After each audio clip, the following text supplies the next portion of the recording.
Morning, everyone. Bon matin, tout le monde. Merci pour joindre à nous pour cette mise à jour importante for this au sujet de la situation en Afghanistan. Thank you for joining us for this important update on the situation in Afghanistan. We will begin with some remarks from the Honorable Marco Mendicino, Minister of Immigration, Refugees and Citizenship. En commençant avec les paroles de l'Honorable Marco Mendicino, ministre de l'Immigration, des Réfugiés et de la Citoyenneté. Allez, Monsieur le Ministre. Bonjour à tous. Good morning, everyone from the traditional territory of the Mississaugas of the Credit and the Haudenosaunee. This morning, I am joined by my colleagues, Ministers Monsef, Sajjan, and Garneau, to provide an important update on Canada's response to the situation in Afghanistan. The images coming out of Hamid Karzai International Airport in Kabul are shocking and profoundly tragic. It cannot be overstated how painful and distressing this moment is for those desperately trying to leave, as well as Afghan Canadians and veterans here at home. Even as the situation has deteriorated far more quickly than the coalition anticipated, Canada has ramped up our evacuation efforts. Bien qu'il y ait d'énormes difficultés sur le terrain en Although there are Afghanistan, enormous difficulties in getting into Afghanistan, and despite the fact that getting to the airport itself is extremely dangerous, we were thankfully able to start our flights again. These start back on August 4th. So our efforts are continuing to help people getting out of Afghanistan, and we will continue doing so until the situation at the airport prevents us from by our latest going about count, it in a secure fashion. We've evacuated 12 flights and a little more than 1,100 individuals. In the coming days, we're working tirelessly to build on those numbers. Flights have resumed. Our armed forces are back on the ground, coordinating closely with our coalition partners, and boarding passengers are as quickly and as safely as possible while performing with great courage. We are working closely with the United States and other allies towards our shared objective of evacuating as many people as we can from Afghanistan. We have reached an air bridge agreement that allows Canadian-bound Afghans to board Allied air carriers and, in turn, Allied-bound Afghans to board Canadian planes. This means that Canada has the ability to leverage more evacuation capacity through the air bridge jointly established by the coalition. Minister Sajjan will have more to say on our military operations. Within my department, our people are working around the clock. I've instructed that processing be accelerated, resources be added, and that all red tape be cut without compromising security. The requirements for passports and COVID testing put in place by the former Afghan government have been gone for some time. And now we've moved biometric screening outside of Afghanistan to other countries where it's safe, so refugees can get on planes even faster. Of course, we know that there are significant challenges traveling to the Kabul airport and getting into the airport itself. The Taliban controls the checkpoints, which makes getting this done perilous. In a call with my Five Eyes counterparts, we together stated our clear expectation that those wanting to leave Afghanistan should be given safe passage. As the operation continues, my department is staying in contact with those who've applied under our programs. We're offering as much information as we can on direction and guidance on where and when to travel in direct collaboration with our armed forces on the ground. We're also supporting Afghans in Canada who are anxious to be reunited with their families. IRCC is priority processing family reunification cases of citizens, permanent residents, and protected persons with immediate family members in Afghanistan. Likewise, the Immigration and Refugee Board is now prioritizing asylum claims from Afghanistan. Those approved will receive protected status and will be able to apply to sponsor their families as well. A little over 2 weeks ago, I had the honor of greeting the first group of newcomers as they stepped off the flight on the tarmac in Toronto, along with my friend and colleague, Minister Monsef. The Afghans we met on the tarmac are now beginning their new lives in Canada, and we know Canadians are going to support them. In fact, just a few days ago, 40 Afghan families finished their quarantine, becoming the very first refugees from this initiative to join their new communities. As refugees begin to leave their quarantine safely, we have more work to do on the home front for families like theirs. We're going to put all of our energy to implementing the humanitarian resettlement pathway, which will welcome refugees who fled Afghanistan, focusing on women, on girls, on journalists, human rights activists, and targeted minorities, including Afghan Sikhs, Hindus, and Hazaras. Canada was the first country in the world to introduce this sort of program.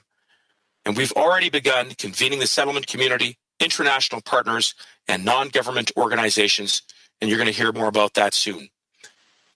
Nous avons des liens et des lignes de communication solides avec les provinces et les territoires. We have strong communication with the provinces, with the territories, with municipalities, and with our large network of settlement organizations, thanks to our experience with resettling Syrian refugees. We've all been through this before, and we know what we need to do. And what is even more important is that we've already received many support offers from people, from organizations, from all across the country, people who want to help.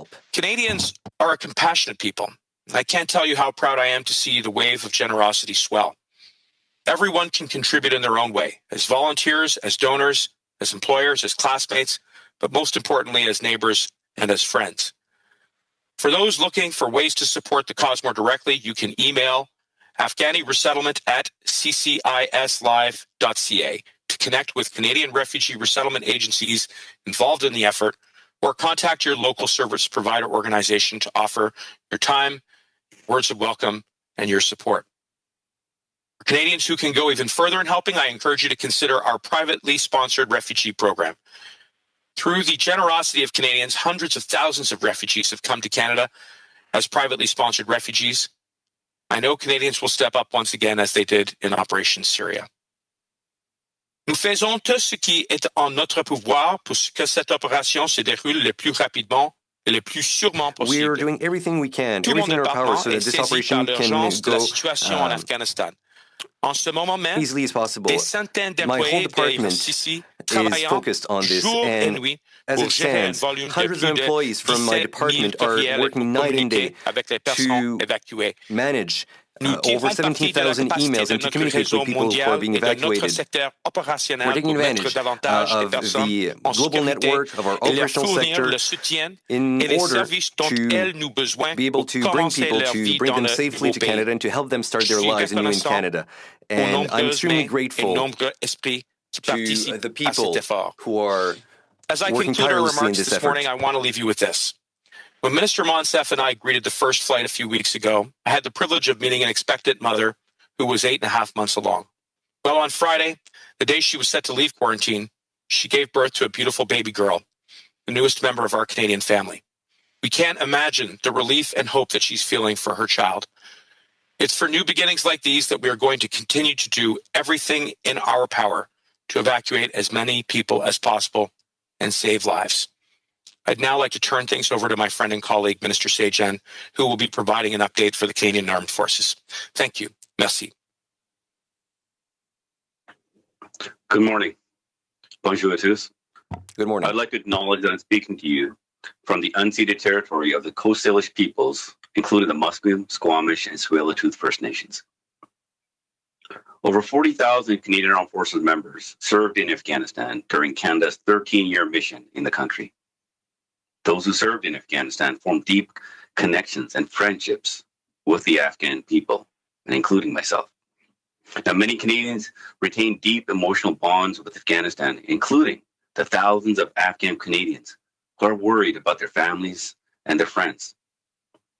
In particular, I want to thank the many veterans groups who have reached out to connect us to our former Afghan staff. Your support has been crucial and deeply appreciated. Now, everything you have done to help us. Today, I want to provide an update on Canada's work to evacuate Canadians in Afghanistan and vulnerable Afghans, including those who worked with Canada. And because the situation on the ground is challenging and dynamic, we had Canadian Armed Forces members on the ground at our embassy, assisting and advising our ambassador since early this year. Now, since late July, the situation in Afghanistan deteriorated very quickly. Since July 30th, our defense team and Canadian Armed Forces members have been working tirelessly to evacuate Canadian citizens, permanent residents, and at-risk Afghan nationals. Now, to help evacuate these peoples, we have deployed the C-117 Globemasters, our Hercules aircraft, as well as Canadian Armed Forces personnel at Hamid Karzai International Airport in Kabul. On August 4th, the first flight of Afghan refugees who assisted Canada arrived in Toronto. And the rapid change in the security situation also meant that Global Affairs Canada had to stop operations at the Canadian Embassy in Kabul and quickly evacuate its staff. Now, members of the Canadian Armed Forces ensured their safe evacuation, and I want to thank them for their bravery and courage. Now, thanks to you, our diplomatic personnel are out of harm's way and at home safely in Canada. Now, because the situation on the ground had worsened considerably, there was a short pause in evacuation flights in order to reestablish the Allied air bridge. However, Canada resumed evacuation flights on August 19th. Now, this flight evacuated 175 at-risk Afghans and 13 foreign nationals. All of these passengers have been transferred to the care of our allies. Another Canadian flight on August 20th departed Kabul carrying 106 people, including Afghan nationals, Canadian citizens, and their families, and one permanent resident. We also brought out a number of Allied military personnel. And yesterday, we evacuated over 121 people. This included Canadian citizens and their family members, Afghan nationals accepted for resettlement by Canada, and Afghan nationals accepted for resettlement by our allied partners. The 12 Canadian flights thus far have evacuated over 1,000 Afghan nationals. Now, these Afghans are considered to be the most at risk of Taliban retribution because of the work they did with Canada and allied countries. And I want to give Canadians a clear picture of what is happening on the ground right now. Like many Canadians, I've seen heartbreaking images and videos of the scene unfolding around the airport. The security situation around the airport is making it increasingly difficult for people to get there. The area around the airport is intensely crowded, and violence in the area is increasing. These problems remain a major challenge in getting people out of Afghanistan. Bringing Canadian citizens and Afghan nationals to Canada is our top priority, and I'm working night and day with Ministers Garneau, Mendicino, and Monsef. Canada is part of a 13-nation air bridge, working together to evacuate as many of our citizens and vulnerable Afghans as possible. We're working with the U.S. and other allied partners to keep our planes and theirs constantly flying in and out of the airport. As part of this effort, Canadian Armed Forces flights are transporting service members, citizens, and refugees destined for Canada and other allied nations. And in turn, allied aircraft are transporting Canadian Armed Forces personnel, Canadian citizens, and others. And on the ground, our Canadian Armed Forces members have been working under difficult conditions to facilitate the entry of Canadians and Afghans destined for Canada into the airport, and to ensure that they get on Canadian and allied planes. They're also working in direct contact with IRCC and Global Affairs Canada partners, advocacy groups, and local contacts to assist Canadians and Afghans destined for Canada in assessing the Kabul airport. In order to evacuate as many people as possible, the schedule for flight departures and landing is very tight. When Canadian planes land in Kabul, Canadian Armed Forces members board as many passengers as they can, and then the plane must depart within its scheduled window. On Canadian flights, loads have been at the maximum amount possible within the safety and capability parameters. And I want to be clear that we have empowered Canadian Armed Forces personnel on the ground to make decisions around aircraft capacity in the interest of saving lives. Canadian flights will continue evacuating people from Kabul for as long as it is safe to do so. Alongside our partners, I and the Department of National Defence and the Canadian Armed Forces are working to bring Canadians and at-risk Afghans to safety as quickly as possible. Now, this is a worrying time. We know that the conditions are dangerous and the images that we are seeing are heartbreaking. But I want to let Canadians know this, that our Canadian Armed Forces members will continue to do everything they can to evacuate Canadians and Afghans seeking a safer and better life. And when they get here, we will do everything we can to support their future in their new home. We will continue working around the clock to evacuate Canadians and Afghans, protecting people and saving lives. This is our promise and our commitment. Thank you. Merci beaucoup. And now I'll turn it over to Minister Garneau. Thank you very much, Harjit, and thank you for joining us this morning for an update on Canada's response to this crisis in Afghanistan. The stories coming out of Kabul are heartbreaking. People are scared, they fear for their lives, and they're taking significant risks to try to get to safety. The panic we see in emails and hear during phone calls really drives home the gravity of the situation. We are walking this difficult road with them, helping them step by step to get to safety. Our goal is clear. It is to evacuate as many Canadians and vulnerable Afghans as possible for as long as the security situation will allow, whether in Afghanistan or in a third country for those who manage to leave on their own. We are coordinating our efforts with allies to get as many people out of Afghanistan as we can. Our consular officials at Global Affairs Canada are working around the clock with officials from National Defence and IRCC to respond to Canadian and Afghan citizens who urgently need our help. Our officials are processing requests for evacuation assistance as fast as possible and staying in regular communications with Canadians looking to leave Afghanistan. Comme vous pouvez l'imaginer, il y a des défis à relever dans un environnement aussi instable. La situation sécuritaire autour de l'aéroport international de Kaboul s'est dégradée. L'aéroport est extrêmement achalandé. Il y a eu des incidences de violence. Les talibans ont érigé plusieurs postes de contrôle sur les routes qui mènent à l'aéroport et tout déplacement dans la ville est dangereux. À ceux qui se trouvent en Afghanistan, nous recommandons de ne pas vous rendre à l'aéroport avant qu'on vous contacte pour un vol. Utilisez votre jugement pour décider si vous devez rester où vous êtes ou vous rendre dans un endroit plus sécuritaire. Restez dans un endroit sûr et ne faites pas de voyage dangereux sans savoir s'il y a une place sur un vol. Communiquez avec Affaires mondiales Canada pour plus de renseignements. Vous pouvez écrire à sos@international.gc.ca. Nous apprenons également que certains Canadiens ont réussi à se rendre dans un pays tiers, que ce soit sur des vols exploités par nos alliés ou par d'autres moyens. Nous leur fournirons une assistance consulaire où qu'ils se trouvent. Nous avons demandé à nos missions de se tenir prêtes à les aider.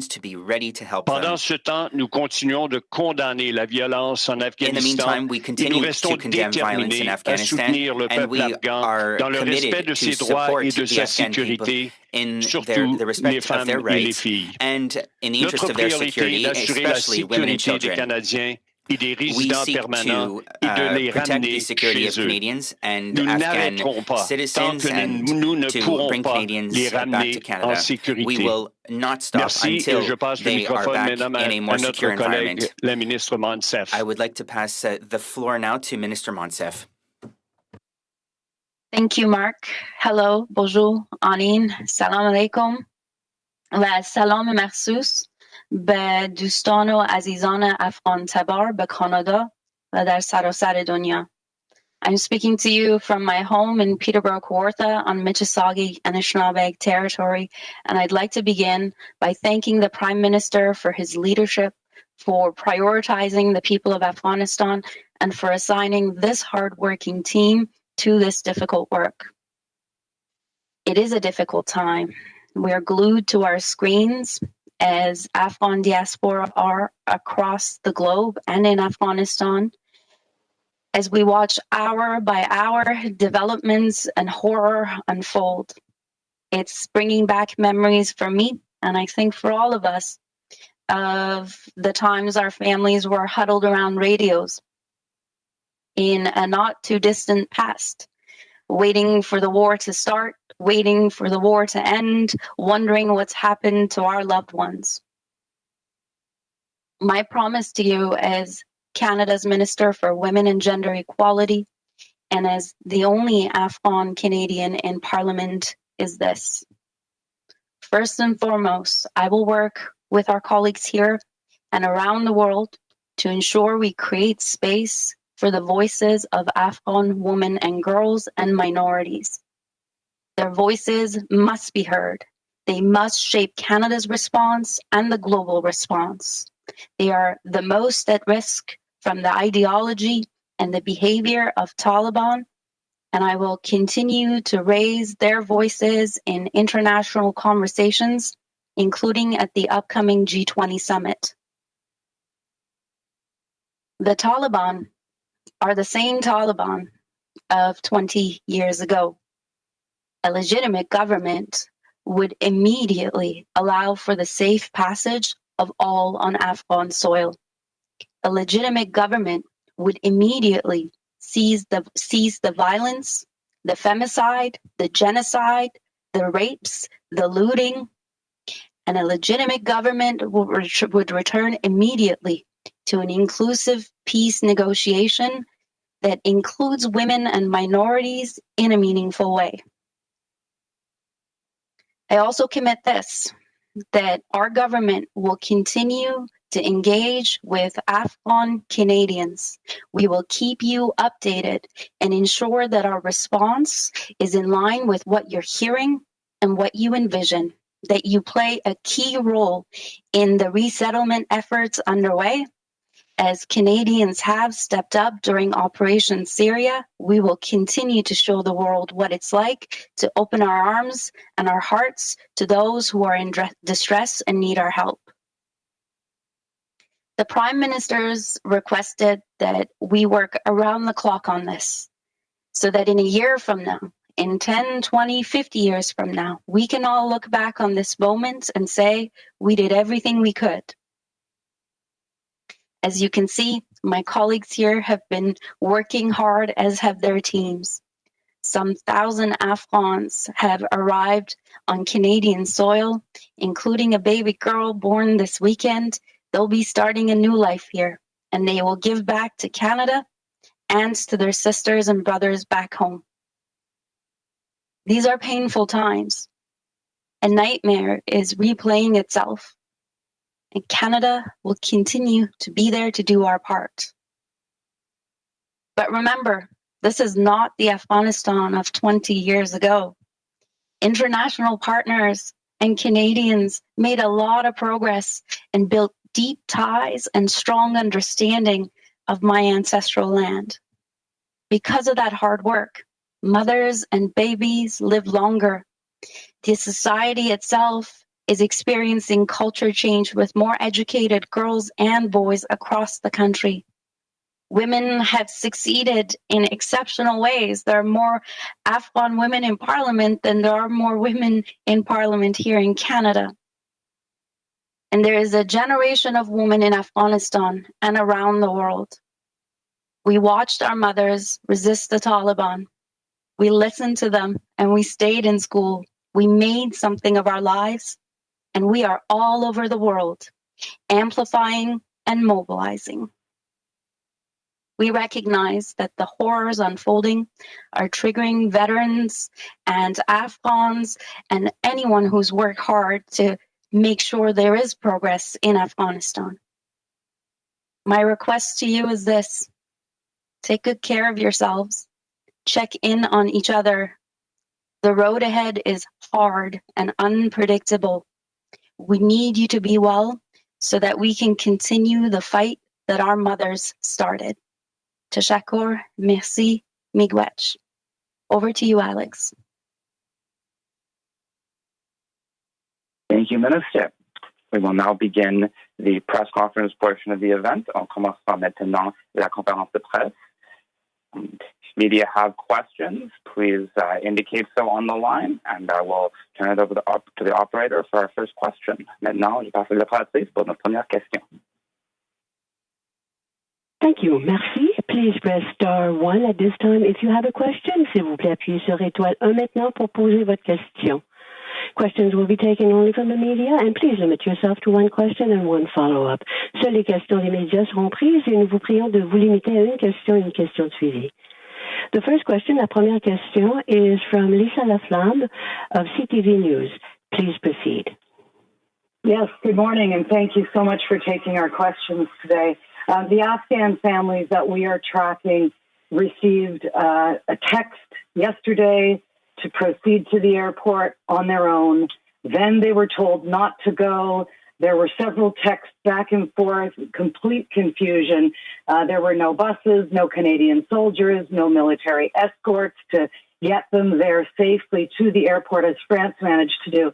I wonder why not, and is there a plan for Canadian forces to go outside the wire to help these people successfully and safely get to the Kabul airport?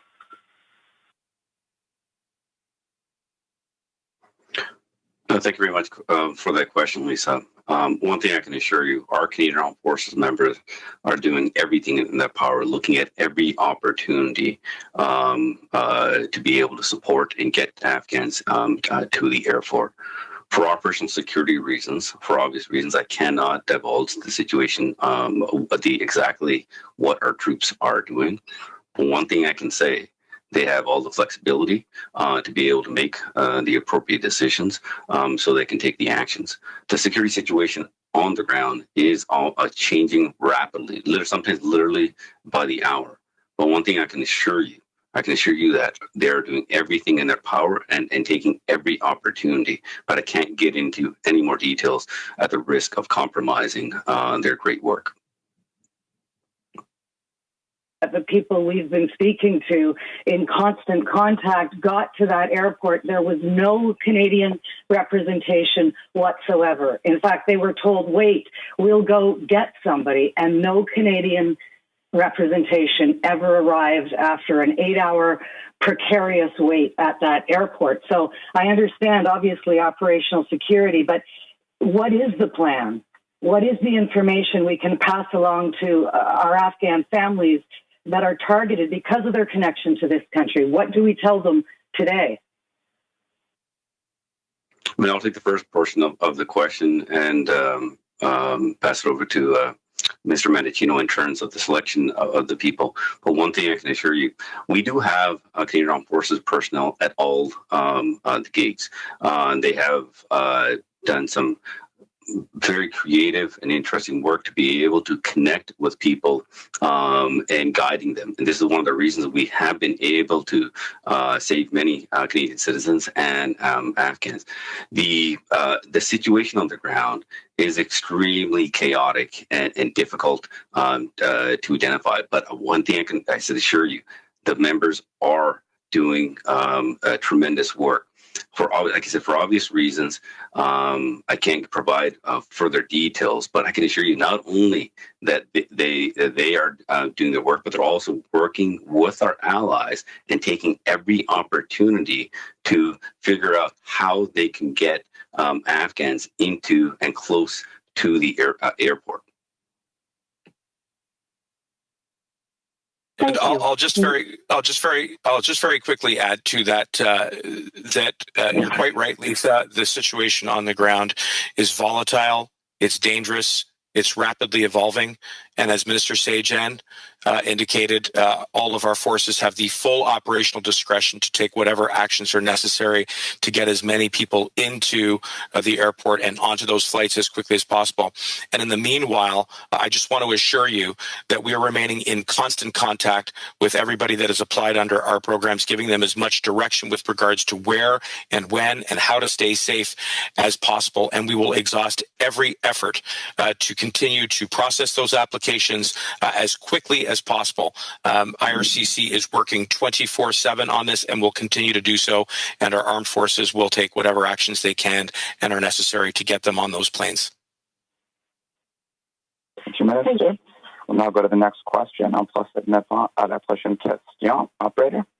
Thank you. The next question, question suivante, is from Akrit Michael of the Toronto Star. Please proceed. Hi, good morning, and thank you for taking questions today. An IRCC spokesperson told the Star yesterday that the government's special humanitarian program will focus on resettling Afghan nationals who are outside of Afghanistan and don't have another stable option for protection. What does this mean for the thousands in Kabul desperately looking to get out?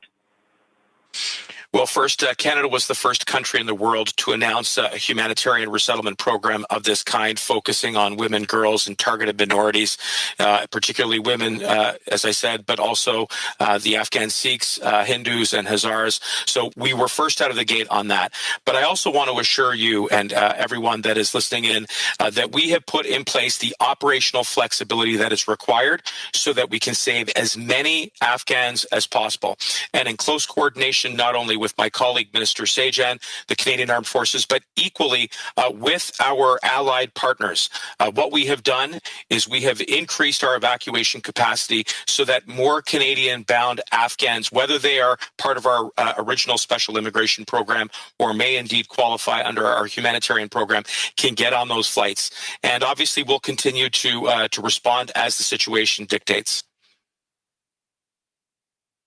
And may I just add, for the case where Afghans have left the country to a neighboring country, as I mentioned in my remarks, the Canadian consulates or embassies in the neighboring countries are ready to process those Afghans who will qualify under the special immigration measures. They're all ready to do that as soon as there is contact between the Afghans and the consulate or embassy.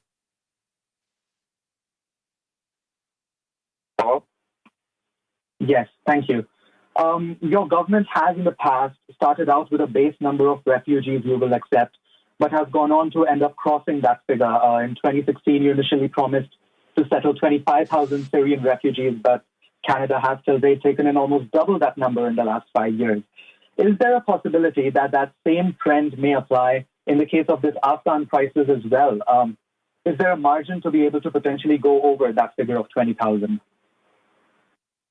Canada is known as being a shining example of how to do humanitarian resettlement. Year after year, we have been the largest recipient of refugees from around the world. And I would point out and highlight that for years we have indeed been a safe haven for Afghan refugees. We will continue to show that leadership, which is to say that as the humanitarian crisis unfolds, we're going to keep a very open mind about what it is that we need to do to save as many lives as possible. We've put in place special immigration measures to help those Afghans who supported the Canadian mission. We've announced a groundbreaking humanitarian resettlement program that will help those who are both in Afghanistan right now, but also increasingly and after the evacuation operation concludes, those who've had to flee Afghanistan. And we will do whatever it takes to continue to show leadership on this front, working closely with civil society, community organizations, advocates, and ordinary Canadians who, as we have seen time and time again, are prepared to step up.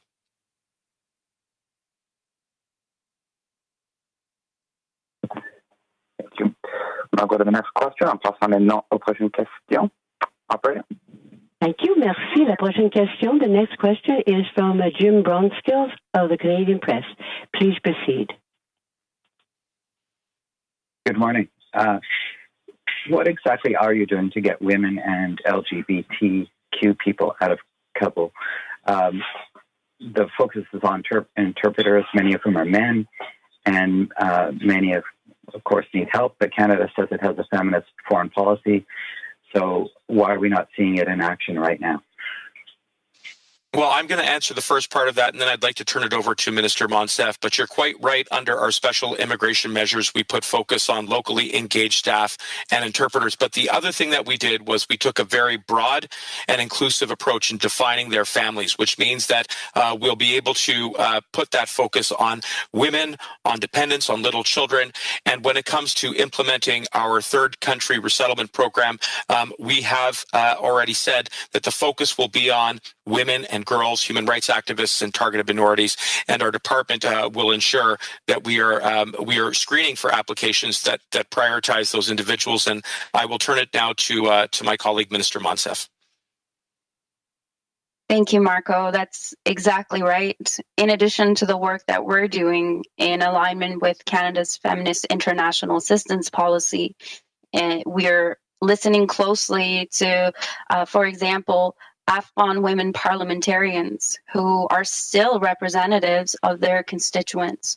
We're staying connected with CSOs, non-governmental organizations on the ground and here in Canada, because as the Taliban have succeeded, women are essentially invisible right now. Moreover, we are working with our international partners, and every time we have a conversation with our global partners, we make sure that we are advocating for women and girls, LGBT folks, Hazaras, Shias, Sikhs and Hindus, minorities in Afghanistan to be part of the conversation and to be counted. We will have more to say on that in the coming days. And if I can just add to that, I also want to stress, we have our Special Forces troops doing tremendous work on the ground, but these are also Canadians who have families. They have served in Afghanistan, seen the atrocities that have taken place. And Minister Monsef and Mendicino also know the conversations we've had, so that about giving our troops the flexibility to make the choices when they see vulnerable Afghans, especially women and girls, to be able to identify them very quickly and get them into to the airport and to safety. And that's the flexibility that our troops have on the ground to be able to carry that out.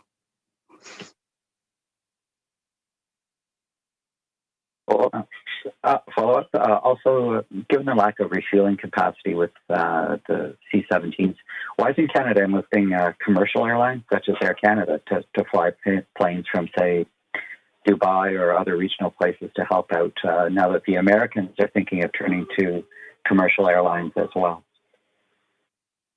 Well, first of all, I'll take the first portion of that question. What our plan is, we have been bringing Canadians back, Afghans directly back to Canada, and we're able to resettle and provide the support here. The third location, I know that they are filling up, and hence the U.S. is making various decisions to making sure that they're able to move people out from that, so they can continue to bring more people in. But this is that coordination that is taking place within our allies. I have a call later today with the U.S. Secretary of Defense on a number of topics, including this one. But the air bridge is established so that all of us can take part in this, so that no one gets a certain priority. We have access to all the aircrafts, and the plans and decisions that we make is to support all our efforts. And that's the best way to making sure that we get as many vulnerable Afghans to safety.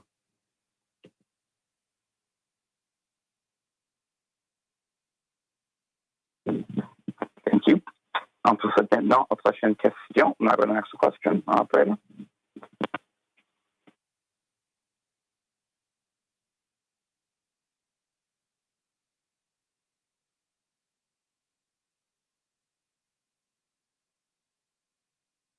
La prochaine question est de Marie-Isabelle Rochon of Radio-Canada. Please proceed.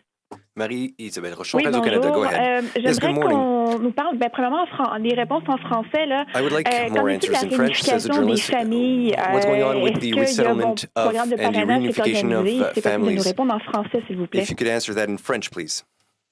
Oui, merci pour la question. Very much for your question. Nous avons lancé quelques initiatives pour prioriser le processus de la réunification de les familles.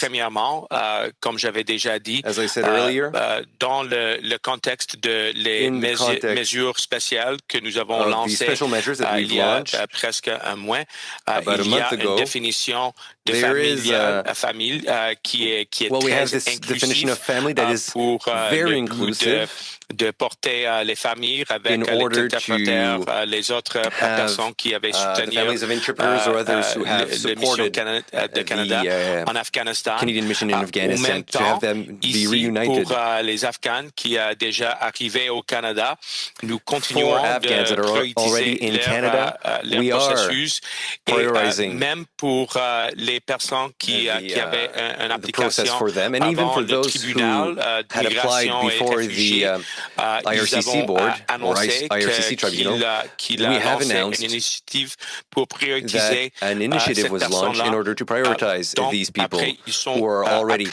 in the system. So once their demand has been approved, they can sponsor their families.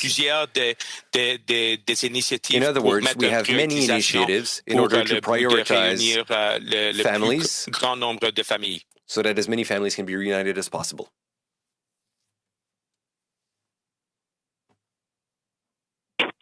Suivi. In follow-up? Madame Rochon, avez-vous une question de suivi? Ms. Rochon, do you have a follow-up question? Asks the operator.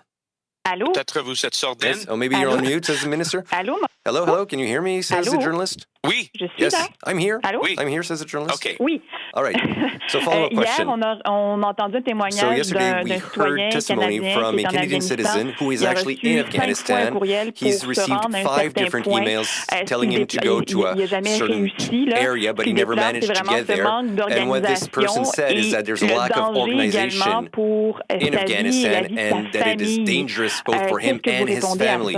What are your answers to him? Mais écoute, la situation sur listen, le terrain en the Afghanistan est situation très dangereuse, in Afghanistan is very volatile, is extremely dangerous, and we need to be in constant communication with the people who have submitted a demand through IRCC. Il y a des lignes de communication, on communique avec des There courriels. are open communication lines. We communicate through email. We also communicate avec des appels directement. Through direct phone sur le calls terrain with avec people. les membres de nos forces, il avait toute la discrétion pour prendre des armed décisions forces have full efficaces pour discretion porter regarding operational decisions in order to help people getting to the airport, to help people getting into the planes qui est efficace in avec an efficient sécurité. and secure fashion.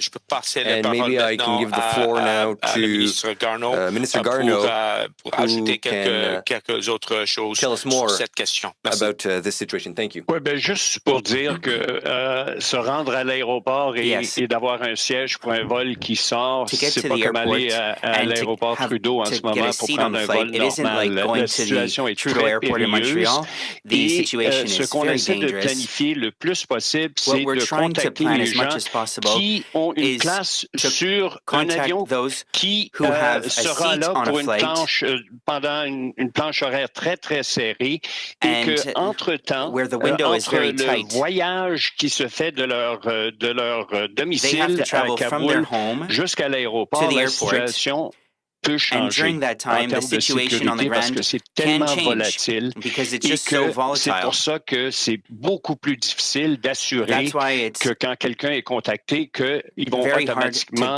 pouvoir se rendre rapidement à l'aéroport, rentrer dans l'aéroport, prendre le vol parce que la situation change constamment.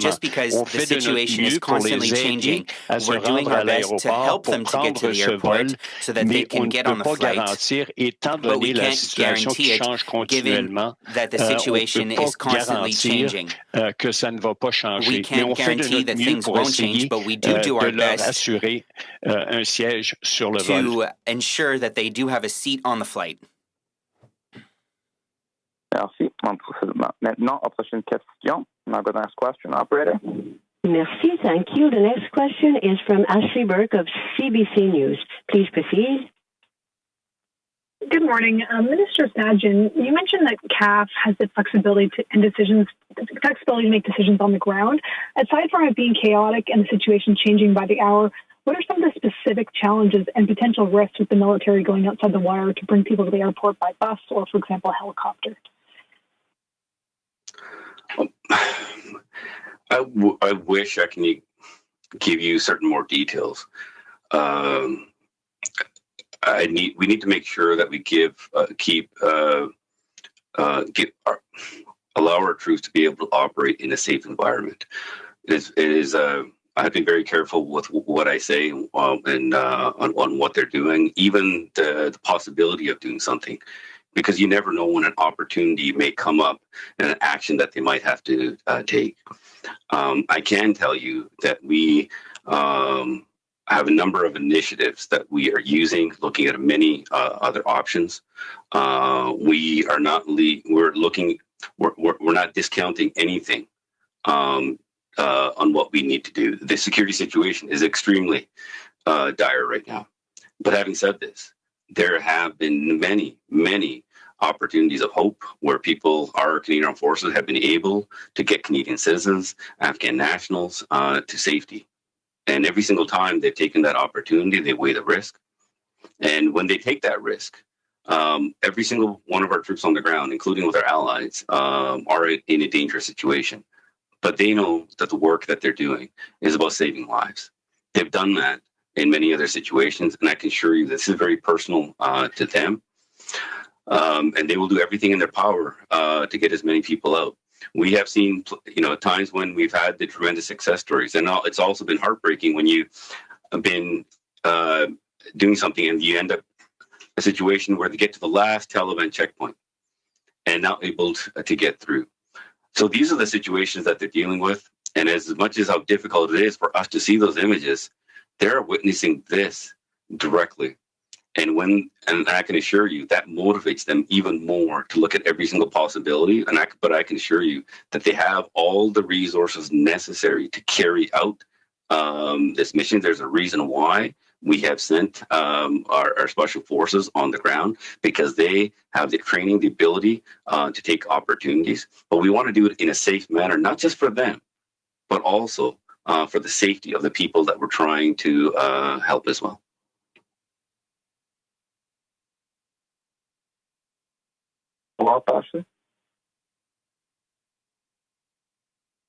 Wire for the Canadian Armed Forces, and as well, IRC, for those that are outside the gate, they're being told by Canada to arrive and show up for flights. They're being told to yell Canada, which in some cases they say is making them a target to the Taliban. They don't see any Canadian Armed Forces in their view outside the gate. And some of them say that they have been lashed by the Taliban while waiting, being told to get to the lines.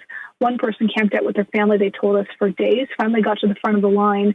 And the Taliban, they said, turn them away, and turned away those IRCC documents.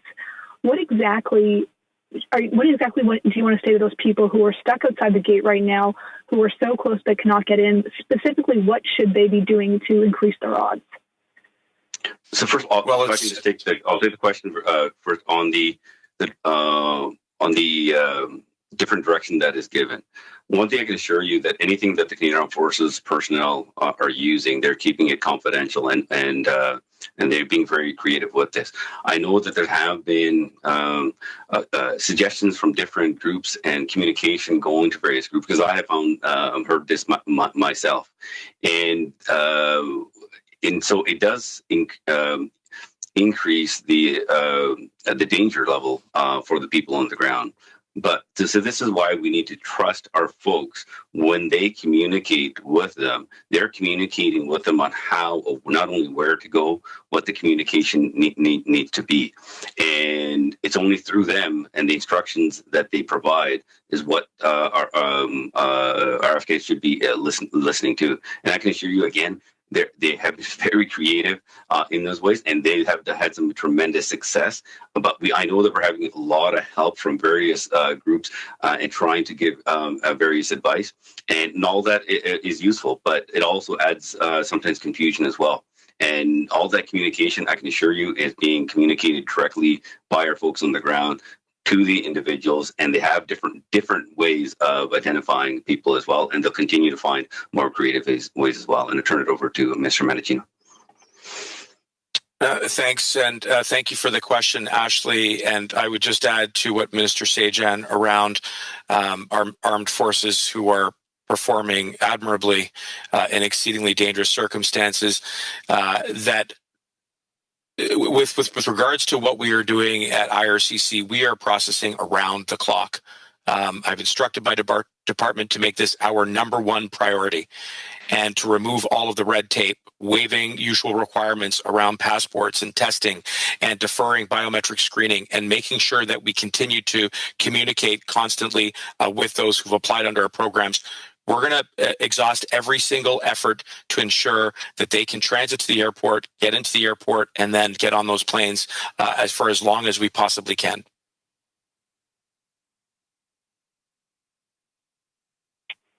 Thanks, Ashley. We'll now go to the next question. On passe à notre prochaine question. Operator. Merci. Thank you. The next question is from Alan Salama, My Second Home TV. Please proceed. Thank you. With the current situation and critical challenges at Kabul airport right now, and with the deferment of biometric screening and whatever, how you make sure that there are no terrorists being evacuated and they end up in Canada like what happened before? Well, first of all, we have very rigorous screening in this country, and it's based on the work that is done not only by my department, but as well by my colleague, Minister Blair, who has public safety within his purview. But I also want to be abundantly clear that the members who are on the ground right now are taking decisions in an extremely volatile situation where security is rapidly unfolding.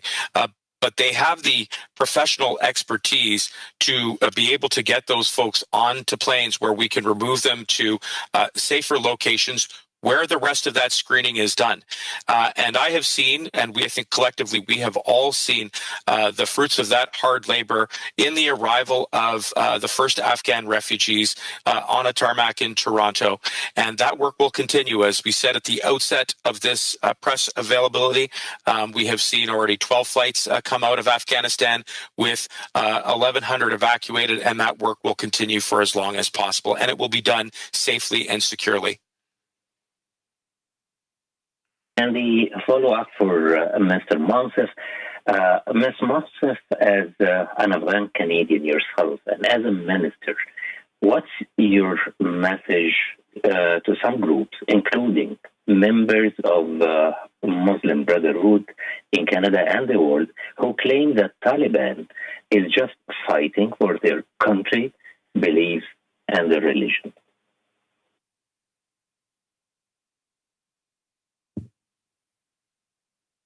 Well, I'm listening to Afghans here in Canada, Afghans on the ground in Afghanistan, Afghans who've been forced to leave their beloved homes.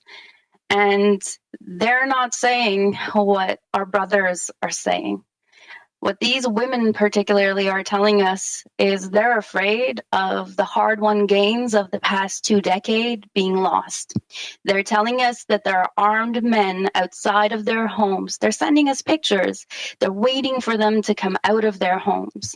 They're telling us that if we turn our backs on them, Afghanistan will revert back to dangerous ways of treating women, girls, and minorities. If these brothers want to be considered as legitimate, here's what a legitimate force would do. First and foremost, allow for the safe passage of any individual on Afghan soil in and out of the country. Second, stop with the violence. Stop with the femicides and the genocides. Stop forcing their 11-year-old daughters to marry your fighters. Stop with the oppression of Shias and Hazaras, Hindus and Sikhs, and return immediately to the peace table in an inclusive way, in good faith, include women and minorities in a meaningful way, and show that you actually want to govern Afghanistan and that your mandate is not to oppress and to kill.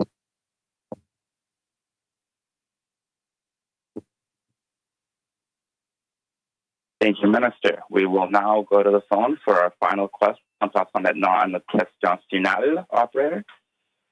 Thank you. Merci. La dernière question, the last question is from Yasmine Yayat of Radio-Canada Montréal. Please proceed. La parole est à vous. Oui, bonjour. Alors, c'est possible d'obtenir une réponse en français. If we could get an answer in French, that would be great. C'est déjà très difficile pour les hommes de se rendre à l'aéroport de Kaboul. Alors, comment est-ce que vous comptez assurer la sécurité des femmes et des filles qui sont aussi des personnes en situation de vulnérabilité afin de leur permettre d'une part de se rendre à l'aéroport, d'être évacuées et aussi qu'est-ce que vous avez prévu pour les prendre en charge ici lorsqu'ils pourront arriver au Canada? Once they're here in Canada, what are you planning on doing to help them? Merci pour la question. Nous resterons en contact avec toutes les personnes, même les femmes et les petites filles qui veulent quitter l'Afghanistan dans nos programmes. Il y a plusieurs de courriels. Nous restons en contact avec des appels.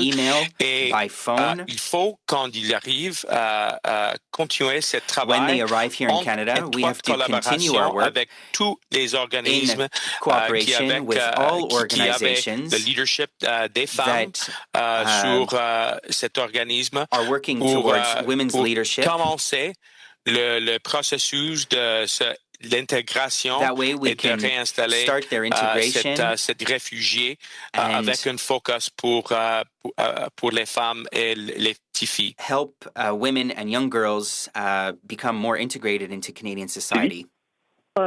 La sécurisation au fait de l'entrée de l'aéroport de Kaboul, j'ai pu parler à certains interprètes qui se rendent tous les jours à l'aéroport. On sait maintenant que vaut mieux ne pas s'y rendre, mais est-ce que vous allez mettre des ressources? Parce que ce que ces gens-là me disent sur le terrain, c'est qu'une fois arrivés devant la porte de l'aéroport de Kaboul qui leur est destinée, ils ne trouvent personne pour s'occuper de l'identification, de leur identification. Est-ce que vous avez déjà des ressources sur place? Combien il y a de personnes pour justement vérifier les listes que vous avez? Et est-ce que vous comptez mettre des membres des forces de l'armée canadienne à l'entrée de l'aéroport?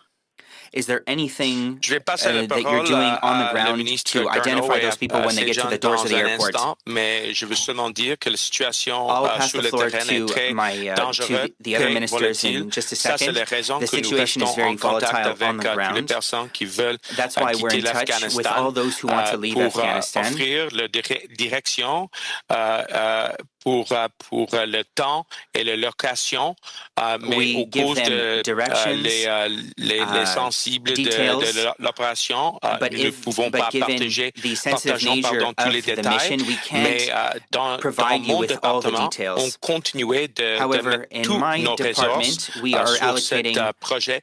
C'est notre première priorité.